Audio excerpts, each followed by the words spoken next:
Well, your water bill may go up over the next few years. The stormwater utility says if it doesn't increase its fee, it'll run out of money for flooding projects in just a few years.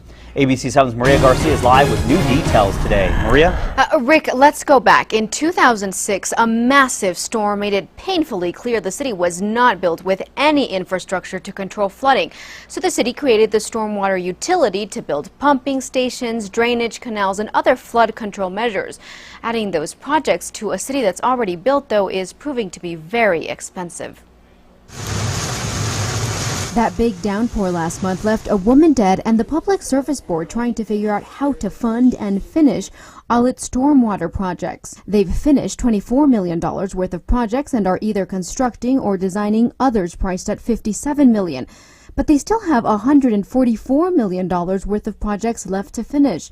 And they say that if they don't increase the fee, in about 3 years, they'll run out of money to finish the remaining projects. It would take us many, many years to address these projects. We would have to get through the projects we've got, start retiring the debt, but that would take the $144 million and expand over the next several decades. If the PSB approves the rate increase, El Paso Water Utility Vice President Alan Schubert says they could get those projects done in about 5 years, as opposed to decades. But if you're wondering, doesn't it still flood despite their work? So there's nothing an engineer has ever built that Mother Nature can't destroy. Well, it turns out the utility builds to handle a 100-year storm, which it defines as between 2 and 3 inches of rain in 24 hours. That's less than some storms we've seen in recent memory.